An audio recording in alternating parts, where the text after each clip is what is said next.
सभी को नमो बुद्धाय जय भीम।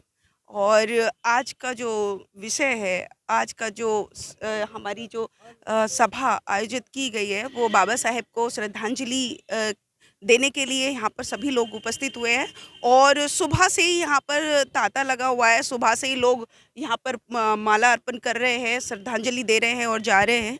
तो इस विषय में मैं सिर्फ इतना ही कहना चाहूँगी कि एक बाबा साहेब ही एक ऐसे थे जिन्होंने सभी के लिए समानता का पाठ पढ़ाया, समानता के लिए लड़ाई लड़ी और उन्होंने अपने संविधान में सबको इक्वल मतलब राइट दिए, चाहे वो किसी भी कैटेगरी के हों, किसी भी धर्म के हों, किसी भी जाति के हों, सभी महिलाओं को, सभी लोगों को समानता की अधिकार दिए। और ये ना केवल समानता का अधिकार संविधान में लिखा, बल्कि फंडामेंटल राइट्स के रूप में उन्होंने हमें ये अधिकार दिए, मौलिक अधिकारों के रूप में हमको ये अधिकार दिए। तो आज मैं ये सिर्फ सभी लोगों से ये अपील करना चाहती हूँ कि बाबा साहेब को कास्टिज्म में मत तोलिए। बाबा साहेब से बड़ा विद्वान इस दुनिया में कोई हुआ नहीं और बाबा साहेब से पढ़ा लिखा इस दुनिया में कोई नहीं हुआ। वो ना केवल संविधान के रचयिता बल्कि वो महान अर्थशास्त्री, महान फिलोसफर, महान वैज्ञानिक के रूप में हम उनको देखते हैं। और उन्होंने इस देश के लिए बहुत कुछ किया है। इस देश में उनका इतना बड़ा सहयोग है, यहाँ तक कि उनकी जो बुक है द प्रॉब्लम ऑफ रूपी, उसी के बेस पर रिजर्व बैंक ऑफ इंडिया की भी स्थापना हुई। और बहुत सारे ऐसे मतलब चीज़ें हैं जो बाबा साहेब ने हमारे लिए किया। और ख़ासकर महिलाओं को वो सम्मान की ज़िंदगी दी कि उनको इक्वल मतलब उनको सैलरी मिलेगी, अगर वो बच्चे गोद ले सकती हैं, अपने राइट को यूज़ कर सकती हैं। तो इस तरह से सभी महिलाओं से मेरी अपील है कि बाबा साहेब को बाबा साहेब आपके उद्धारक हैं। बाबा साहेब की वजह से सभी महिलाएं खुली हवा में सांस ले पा रही है। तो इसलिए बाबा साहेब को मानिए, उनको उनके विचारों को पर चलिए, और उनके विचारों पर अगर हम चलते हैं तो इस देश को फिर से हम सोने की चिड़िया बना सकते हैं। तो इसी के साथ मैं अपनी वाणी को विराम करूंगी। आप सभी को फिर से एक बार नमो बुद्धाय, जय भीम, जय भारत, नमस्कार जय दोस्तों, संविधान। मैं हूँ रिया और आप देख रहे हैं समता आवाज़ टीवी। आज हम पहुँचे हैं गाजियाबाद के अंबेडकर पार्क में, जहाँ पे मैं अपने सहयोगी मनोज अंतानी जी के साथ आई हूँ। यहाँ पे हम देख सकते हैं लोग यहाँ पे बाबा साहब जी के महापरिनिर्वाण दिवस पर श्रद्धांजलि अर्पित करने पहुँचे हैं। यहाँ पे हम देख सकते हैं लोग किस तरीके से बैठे हुए हैं उनकी श्रद्धांजलि के लिए। आप देख सकते हैं यहाँ पे किस तरीके से उन्हें श्रद्धांजलि दी जा रही है। आइए हम दिखाते हैं यहाँ की कुछ झलकियाँ। महाकारुणिक तथागत गौतम बुद्ध और बाबा साहब को नमन करता हूँ। आज बाबा साहब के महापरिनिर्वाण दिवस पर मैं उनको श्रद्धासुमन अर्पित करता हूँ और सभी समाज के जो लोग हैं, अनुयायी हैं बाबा साहब के, मैं उनसे निवेदन करता हूँ कि वो आएँ और बाबा साहब के कार्यों को आगे बढ़ाएं और हर तरह से तन मन धन से जो लोग समाज का काम कर रहे हैं उनका सहयोग करें। वाइफ हो, आपकी माता जी हो, सब जो बात सरिता बौद्ध जी ने कही वो बात मैं भी एग्री करती हूँ फुल्ली, क्योंकि आप लोगों को अपनी महिलाओं को लाना होगा, तभी हम बाबा साहब के सपने को थोड़ा सा तो साकार बना पाएंगे। क्योंकि उनका सपना तो यही था, वो समाज की प्रगति को ही महिलाओं की प्रगति से आंकते थे। अगर मैं गलत नहीं हूँ तो ये बात सच है। तो इसीलिए बस इतना ही कहना चाहूँगी कि आप सभी महिलाओं को ज़्यादा आगे लाने के लिए तत्पर रहें, उनको घरों से बाहर निकालें। एटलीस्ट कम से कम छोटे छोटे जो हमारे ये मूवमेंट हैं, जैसे 6 दिसंबर है, 14 अप्रैल है या 14 अक्टूबर है, हम लोग ला सकते हैं, महिलाओं को ला सकते हैं ना। तो आज संकल्प, जैसे सुंदर भाई ने बोला संकल्प दिवस है, तो आज संकल्प लें और सच में अपने दिल से कह के जाएं कि बाबा साहब अगली नेक्स्ट अगर 6 दिसंबर को मैं आऊँगा तो मैं अपने पूरे परिवार के साथ आऊँगा, तभी कुछ होगा। समाज में अगर प्रगति लानी है, संविधान बचाना है, जैसे कि सभी लोग बोल रहे हैं, मुझसे ज़्यादा समझदार हैं सभी। तो बस इतना ही कहना चाहूँगी। सभी को मेरा नमो बुद्धाय, जय भैया। ठीक हो प्रधान जी। 1 मिनट में लिया गया फैसला, जिंदगी बदल सकता है, उन्होंने फैसला लिया। पहले तो मैं समतावाज न्यूज़ चैनल को, जो सदैव डॉक्टर बी आर अम्बेडकर जन्मोत्सव समिति के तत्वाधान में होने वाले विभिन्न कार्यक्रमों की कवरेज के लिए तत्पर रहता है, उसके मुख्य संपादक भाई मनोज अंटानी जी को और आपकी पूरी टीम को मैं आभार व्यक्त करता हूं कि आप लोग हमारे इस छोटे छोटे प्रयासों को पूरे विश्व में पहुंचाने का प्रयास करते हैं अपने चैनल के माध्यम से। साथियों, जैसा हम सबको पता है कि आज डॉक्टर B.R. अम्बेडकर जी के हम 65वें महापरिनिर्वाण दिवस पे एक संकल्प सभा के रूप में यहाँ पे इकट्ठे हुए हैं। साथियों, बाबा साहब अपने जीवन पर्यंत उन्होंने कई चरणों में सामाजिक संरचना में बदलाव के लिए जो एक असमानता का भाव फैला हुआ है, समता, स्वतंत्रता और बंधुत्ता पूर्ण न्याय की उम्मीद के साथ काम करते रहे और अपने आखिरी चरणों में जाके बाबा साहब ने पूरा प्रयास ये किया कि हम कैसे इस चीज़ को स्थापित कर सकते हैं। तो उन्हें एक मार्ग मिला कि हम तार्किकता के आधार पे स्थापित हमारी जो व्यवस्था है, जो हमारी दैनिक दिनचर्या की व्यवस्था है, जो हमारे जीवन शैली की व्यवस्था है, उसमें बदलाव ला जाए। उसके लिए उन्होंने बौद्ध धर्म का अंगीकार किया 14 अक्टूबर 1956 नागपुर की दीक्षा भूमि में। और बौद्ध धर्म के स्वीकारने के साथ साथ उन्होंने जो तर्क के आधार पे था पूरी तरीके से, जिसका विश्लेषण किया जा सकता है, हर एक बात पे, हर प्रश्न का एक उचित और समाधान पूर्वक उत्तर जो बौद्ध धर्म देता है, इस वजह से उसको स्वीकार किया गया था। और उसमें हमने देखा एक पुस्तक बाबा साहब के ही एक अनुयायी इंजीनियर श्याम सिंह जी, जो गाजियाबाद की एक बहुत महान विभूति हुए, उन्होंने लिखी थी। आज संकल्प सभा में डॉक्टर B.R. अम्बेडकर जन्म उत्सव समिति की ओर से लोगों को निःशुल्क दी जा रही है और मैं चाहूँगा आप लोग भी उसे लेके जाएं और उसको अध्ययन करें और दूसरों को भी प्रेरित करें। इस पुस्तक को अगर आप पढ़ेंगे तो बहुत तार्किकता के आधार पर कि कैसे आत्मा के जाल में, आत्मा परमात्मा के जाल में संसार को फंसा के और बेवकूफ़ बनाया गया है। और आज जितनी अंधविश्वास और पाखंड के आधार पे जो अत्याचार, जुल्म हो रहे हैं, जो शोषण हो रहा है, उन सबसे निजात पाने के लिए सबसे बड़ा तरीका ये है कि जो उस चीज़ पे हम फंसे हुए हैं, जिन बातों को लिए हम डर रहे हैं, उनको जब हम इस पुस्तक के माध्यम से पढ़ेंगे और समझेंगे तो वो सारा हमारे दिमाग के चक्षु खुलेंगे।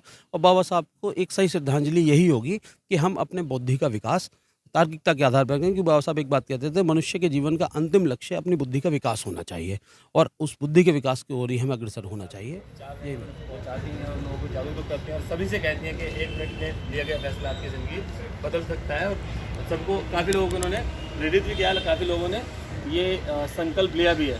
और आज यहाँ भी हम लोग भी संकल्प के लिए बैठे हैं। तो मेरी आप सभी से गुजारिश होगी, आप भी संकल्प लें। लेकिन ये जिला गाजियाबाद का जिला स्तर का प्रोग्राम होता है और यहाँ पर चंद ही लोग आ पाते हैं। तो सभी से गुजारिश आएँ, साथ में आएँ करें तो 2, 4, 5 को साथ में लेकर आएँ। मैं डॉक्टर पवन गौतम, पूर्व अध्यक्ष डॉक्टर B.R. अम्बेडकर जन्मोत्सव समिति, बाबा साहब के 65वें परिनिर्वाण दिवस पर मैं सच्ची श्रद्धांजलि देता हूँ। और इस देश में को ये अपने बहुजन समाज के साथियों को ये कहना चाहता हूँ कि ये संकल्प दिवस ऐसे नहीं जाए। ये संकल्प दिवस के दिन जैसे बाबा साहब ने 22 प्रतिज्ञा ली थी और कहा था कि अगर इन प्रतिज्ञाओं पे चलोगे और बुद्ध के दम पे चलोगे तो इस देश में आपकी जनसंख्या को कोई रोकने वाला नहीं है, आपके सम्मान को कोई रोकने वाला नहीं है, आपकी शक्ति को कोई रोकने वाला नहीं। मैं सभी नौजवान साथियों से, जैसे हमारे प्रबुद्धजनों ने हमें सहयोग कर हमें आगे बढ़ाया, हमें ये संस्कार दिए कि हम बाबा साहब के नाम को आगे बढ़ाएं, आप बाबा साहब के सम्मान को आगे बढ़ाएं, बाबा साहब के काम को आगे बढ़ाएं, उसी सोच से मैं नौजवान साथियों से अपील करना चाहता हूं कि इस संकल्प दिवस पर जरूर बाबा साहब की 22 प्रतिज्ञाओं को अपने जहन में रखकर उन्हें अमल करें और इस देश की प्रगति को आगे बढ़ाने में अपने बहुजनों का सबसे पहले स्थान दें। मैं निवेदन करना चाहता हूं कि बाबा साहब ने जो हमें आज तक अलग जगाकर सबके दिलों में अपने आप को जीवित कर दिया, उस जिंदे रहने की अपील को सभी के दिलों में कायम रखें और ऐसे ही बाबा साहब के एक एक घर में जाकर 11-11, 101, 1001, ये एक का आंकड़ा ये हिंदू मनुवाद वाला नहीं है, ये एक का आंकड़ा के 100 से एक सीढ़ी आगे, उसी सीढ़ी को आगे बढ़ाकर हम करोड़ों दिलों में अपनी छाप बनाने का काम करें। बाबा साहब का सपना सिर्फ इतना ही है कि हमको मान मिले, सम्मान मिले और हम जो अंधविश्वास पाखंडवाद में जो हम घिरे हुए हैं उनसे बाहर निकले। क्योंकि बाबा साहब ने ना कोई कलावा पहना, ना ही कोई मंदिर गए, लेकिन फिर भी दुनिया के सबसे महान व्यक्ति हैं और जिन्होंने हमारे समाज के लिए, महिलाओं के लिए लड़ाई लड़ी और सबने महिलाओं को चाहे भले ही उनका शोषण किया, लेकिन एक बाबा साहब अकेले ऐसे थे जिन्होंने महिलाओं की तरक्की के हर मार्ग खोल दिया और आज मैं यहाँ पर खड़ी होकर बोल पा रही हूँ तो वो बाबा साहेब की बदौलत है। इसीलिए मैं कहती हूँ कि यदि मेरे खून का एक एक कतरा भी मैं अपने बाबा साहेब के चरणों में चढ़ा दूँ तो भी मैं उनका एहसान नहीं उतार पाती। इसीलिए ये भाषण का समय तो है नहीं, लेकिन दुख की बात है कि आज इस प्रांगण में बहुत कम लोग हैं और ये सोचने का विषय है। इसी के साथ मैं अपनी वाणी को विराम करूंगी। आप सभी को फिर से एक बार नमो बुद्धाय, जय भीम, जय भारत, जय संविधान। बाबा साहब के 65वें परिनिर्वाण दिवस पर श्रद्धा सुमन अर्पित करती हूँ। मेरा नाम लक्ष्मी बौद्ध है, मैं गाजियाबाद से हूँ और आज हम सभी नबी मार्केट गाजियाबाद में डॉक्टर अंबेडकर भीमराव पार्क में बाबा साहेब के सभी लोग सच्ची श्रद्धांजलि दे रहे हैं बाबा साहेब को, क्योंकि आज ही के दिन हमारे मसीहा हम सबको छोड़कर चले गए थे और पीछे छोड़ गए थे हम सबको कि आप अब इस कार्रवाई को आगे लेके जाना। बिल्कुल सभी लोग अपना तन मन धन ना दिन देखते हैं ना रात देखते हैं, बाबा साहब के अनुयायी सभी लोग, साथ में हमारी मीडिया साथी भी बहुजन की बाबा साहब के कार्रवाई को आगे आगे बढ़ा रही है। दुख का विषय है कि बाबा साहब आज हमें छोड़ के चले गए, लेकिन कहीं ना कहीं मैं इसको दुख का विषय नहीं मानती। बाबा साहब खुद तो सो गए लेकिन हमें जगा के चले गए, क्योंकि जब तक हम जाग चुके थे बाबा साहब सो चुके थे। एक कहानी में आप अगर मैं बताऊं, कहानी नहीं है, एक वाक्य है कि था कि बाबा साहब जब पढ़ाई कर रहे थे रात को 12 बजे, तो फ़ौरन से मीडिया आती है इंटरव्यू लेने के लिए इंडिया के लोगों का। तो जब बाबा साहब पढ़ रहे होते हैं तो तब वो इंटरव्यू लेने आते हैं, तो वो गांधी के पास जाते हैं सबसे पहले, फिर नेहरू के पास जाते हैं, पटेल के पास जाते हैं, लेकिन सभी लोग उनको सोए हुए मिलते हैं। जब वो बाबा साहब के पास जाते हैं देर रात 2 बजे तक, तो वो पूछते हैं उनसे कि डॉक्टर अंबेडकर ऐसा क्या है जो आपको सोने नहीं दे रहा? आप सो रहे हैं लेकिन मैंने अभी गांधी के पास गया, मैं अभी नेहरू के पास गए, लेकिन वो लोग सो रहे थे। तो बाबा साहब ने उनसे कहा कि मैं इसलिए जग रहा हूँ क्योंकि मेरा समाज सो रहा है, मैं अपने समाज को जगाने के लिए जग रहा हूँ। तो बाबा साहब अपनी अंतिम सांस तक इस कार्रवाई को आगे लाते रहे और बखूबी उन्होंने अपना तन मन धन दे करके, यहाँ तक कि अपनी आखिरी सांस तक हमें जगाने के लिए, हमें ऊपर उठाने के लिए, खासकर महिलाओं को। लेकिन आज सच में देखने को मिलता है, बड़ी दुख होता है, दुख का विषय भी है ये कि महिलाओं की भागीदारी बहुत कम दिखाई देती है समाज के अंदर।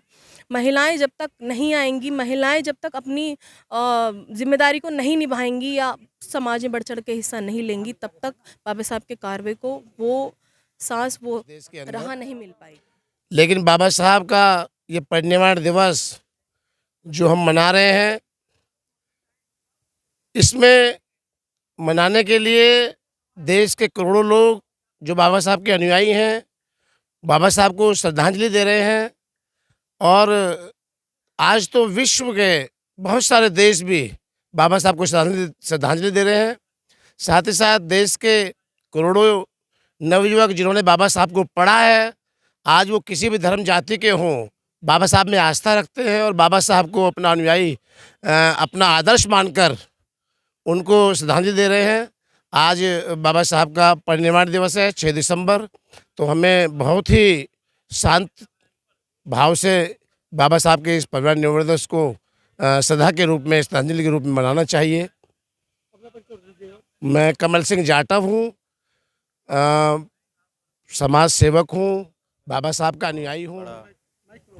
दुख का समय है कि आज बोलने की स्थिति में नहीं, बहुत श्रद्धा सुमन अर्पित करें बाबा साहब को और उम्मीद करें कि समाज में कुछ सुधार आए। आज के दिन ऐसा लोगों के विचार बदलें, थोड़े पारिवारिक भी सामाजिक भी, जिससे परिवार में समाज में चेतना बढ़े। रतन सिंह एडवोकेट आज डॉक्टर बाबा साहब अम्बेडकर पार्क गाजियाबाद में श्रद्धा सुमन अर्पित करने के लिए आया हूं। मेरा नाम जय सिंह गौतम एडवोकेट है। मैं भारतीय बौद्ध महासभा जनपद गाजियाबाद का ऑडिटर हूं और सामाजिक कार्यकर्ता हूं। बस बाबा साहब को सपना साकार करने के लिए जो बाबा साहब ने मूल मंत्र दिए हैं, शिक्षित रहो, संगठित रहो, संघर्ष करो, क्योंकि भारतीय संविधान को लागू हुए 75 साल हो गए हैं, आज भी हमारा समाज समानता में नहीं आ पाया है। और आज जो 65वां परिनिर्वाण दिवस हम लोग मना रहे हैं, इस उत्सव में बाबा साहब के प्रति सच्ची श्रद्धांजलि यही होगी कि हम बाबा साहब के जो सपने हैं, उनके द्वारा दिया हुआ धर्म, बौद्ध धर्म स्वीकार करें। और बाबा साहब जो चाहते थे, कम से कम शिक्षा ही हमारा उद्धार कर सकती है। हम लोग शिक्षित होंगे तो हमारा भविष्य उज्जवल होगा, और संगठन और संघर्ष के बिना तो कुछ है ही नहीं। तो ये मूल मंत्र हैं जो बाबा साहब। जय भीम। मेरा नाम सचिन गौतम, मैं advocate Ghaziabad, sale tax advocate. जैसा कि आज परिनिर्वाण दिवस 6 दिसंबर 1956, सब जानते हैं कि आज बाबा साहब हमारे मसीहा कि जो हमारी इस दुनिया समाज से दूर चले गए थे। और बाबा साहब अगर कुछ दिन अगर और रहते तो एक समाज को नई दिशा की तरफ लेकर जाते। और आज खुशी होती है कि जब बाबा साहब का मिशन मोमेंट को हम देखते हैं और बाबा साहब के बताए हुए रास्ते पर लोग वकील, जज, एडवोकेट, मास्टर, टीचर और गवर्नमेंट एम्प्लॉय हैं, तो इस बात की खुशी होती है कि अपना समाज आज बहुत जागरूक और बहुत आगे बढ़ चुका है। आज परिनिर्वाण दिवस, और मैं सचिन गौतम एडवोकेट सभी अपने समाज की तरफ से बाबा साहब को श्रद्धांजलि सुमित अर्पित करता हूं, और सभी को नमो बुद्धाय, जय भीम। दर्शन कुमार, बाबा साहब का एक अनुयायी हूं, और मैं आज उनके लिए उनके श्रद्धा सुमन अर्पित करते हुए अपने समाज की तरफ से श्रद्धा सुमन अर्पित करता हूं। बाबा साहब ने हमारे भारतवर्ष व पूरे विश्व के लिए एक मिसाल बनकर इस देश का नाम रोशन किया है। सब्सक्राइब करें आपके अपने चैनल समता आवाज़ टीवी को, बेल आइकन दबाना ना भूलें सबसे पहले हमारी वीडियो देखने के लिए।